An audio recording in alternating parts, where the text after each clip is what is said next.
இந்தியாவில் துணை ஜனாதிபதி பதவி என்பது உயர்ந்த மரியாதைக்குரிய பதவியாகும்.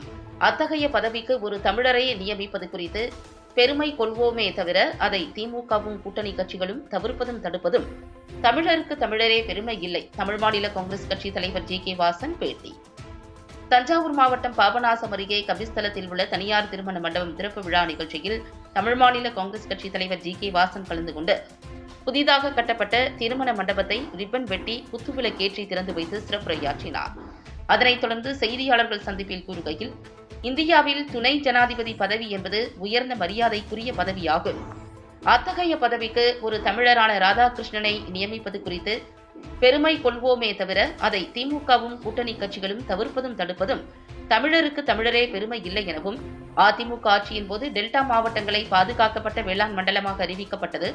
அதை உடனடியாக தமிழக அரசு அரசாணை வெளியிட வேண்டும் எனவும், பாபநாசம் தாலுகாவில் உள்ள அம்மாப்பேட்டை ஒன்றியத்தை தனி தாலுகாவாக அறிவிக்க வேண்டும் என்றும் கூறினார். மேலும் பாபநாசத்தில் உள்ள கொள்ளிடம் ஆற்றின் குறுக்கே குடிகாடு ராமநல்லூர் பகுதியில் உயர்மட்ட பாலம் கட்ட வேண்டும். வாழ்க்கை தூத்தூர் இடையே கொள்ளிடம் ஆற்றின் குறுக்கே கதவணை கட்ட வேண்டும் எனவும் அவர் கூறினார். மேலும் திமுக அரசு தேர்தல் வாக்குறுதியில் அறிவித்தபடி கும்பகோணத்தை தனி மாவட்டமாக அறிவிக்க வேண்டும் எனவும், 1000 நாட்களாக தொடர்காத்திருப்பு போராட்டத்தில் ஈடுபட்டு வரும் திருமண்டங்குடி கரும்பு விவசாயிகளுக்கு கரும்புக்கு வழங்க வேண்டிய நிலுவைத் தொகையை வழங்க வேண்டும். விவசாயிகளுக்கு தமிழ் மாநில காங்கிரஸ் எப்பொழுதும் உறுதுணையாக இருக்கும். டெல்டா மாவட்டங்களில் நேரடி நெல் கொள்முதல் நிலையங்களில் விவசாயிகளிடம் கொள்முதல் செய்யப்பட்ட நெல் மூட்டைகளை தேக்கமடையாமல் உடனடியாக இயக்கம் செய்யப்பட வேண்டும் என அவர் வலியுறுத்தினார். இந்நிகழ்ச்சியில் மாநில, மாவட்ட, ஒன்றியம் சார்பில் நிர்வாகிகள், பொதுமக்கள் என பலர் கலந்து கொண்டனர். இந்தியாவில் மிக உயர்ந்த பதவி, மரியாதைக்குரிய பதவி. அத்தகைய ஒரு உயர்ந்த பதவி தமிழகத்தினுடைய அனுபவம் மிக்க ஒரு அரசியல் தலைவர், மிகுந்த மரியாதைக்குரியவருக்கு கிடைத்திருப்பது தமிழகத்தில் உள்ள அனைத்து நபர்களுக்கும் பெருமை மட்டுமல்ல, உலகத் தமிழர்களுக்கு பெருமை. அந்த பணியை அவர்கள் செய்து அழகு பார்ப்பதுதான் ஒவ்வொரு தமிழனுக்கும் கடமையாக இருக்க வேண்டும், பணியாக இருக்க வேண்டும். இப்படி நிலை இருக்கும்போது திமுகவும் அதனுடைய கூட்டணி கட்சிகளும் ஒரு தமிழன் துணை ஜனாதிபதி ஆவதற்கு தடையாக வார்த்தைகளை கூறுவது என்பது அவர்கள் தமிழகத்துக்கும் தமிழ் மக்களுக்கும் பெருமை சேர்க்கவில்லை என்பது என்னுடைய கருத்து. தமிழக மக்கள் அதை ஏற்றுக்கொள்ளவில்லை என்பதை இந்த நேரத்திலே நான் குறிப்பிட விரும்புகிறேன். பாஜக, ஜேடிஎஸ் மற்றும் ஒத்த கருத்துடைய கட்சிகளுடைய வெற்றி உறுதி செய்யப்பட்டுள்ளது.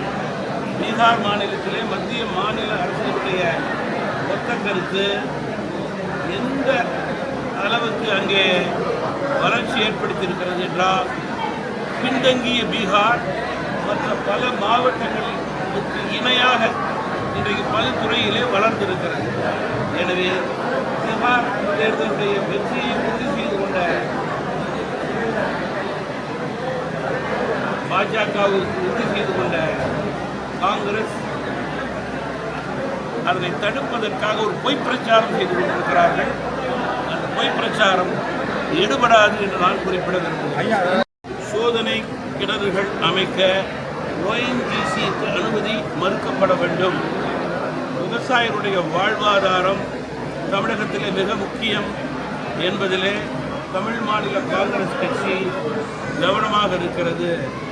அதனை உறுதிப்படுத்தும் வகையிலே விவசாயிகளுக்கு தமிழ் மாநில காங்கிரஸ் கட்சி துணை நிற்கும்.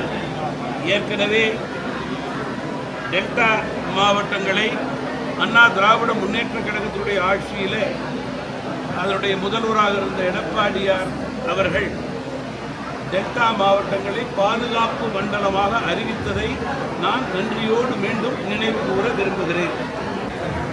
உயர்மட்ட பாலம் தேவை என்ற கோரிக்கை நீண்ட நாட்களாக இருக்கிறது. அதை மீண்டும் வலியுறுத்த இருக்கிறேன். அதே போல கதவணை திட்டம் வாழ்க்கை துத்தூர் இடையே தேவை என்ற அவசியத்தை இங்கே நான் குறிப்பிட இருக்கிறேன். கும்பகோணத்தை தேர்தல் அறிக்கையின்படியே தனி மாவட்டமாக அறிவித்திருக்க வேண்டும். அதை நினைவு கூற விரும்புகிறேன். நேரடி கொள்முதல் நிலையங்கள் தேக்கமடைகின்ற நெல் மூட்டைகள் அவசியம் அவசரம் என்று தமிழக அரசுக்கு நினைவூட்டுகிறேன். பாபநாசம் தாலுகா அம்மாப்பேட்டை தனி தாலுகாவை அறிக்க வேண்டும் கோரிக்கை கொடுத்திருக்கிறார்கள். அதே போல 1000 நாள் தொடர் காத்திருப்பு போராட்டத்தில் ஈடுபட்டிருக்கும் திருவண்டங்குடி திரு ஆரூர் சர்க்கரை ஆலை விவசாயிகள் நன்மை பயக்க வேண்டும். கரும்பு நிலுவைத் தொகைகளை கிடைக்கக்கூடிய நிலையை ஏற்படுத்த வேண்டும். அதற்கு நான் குறை கேட்பேன். நன்றி.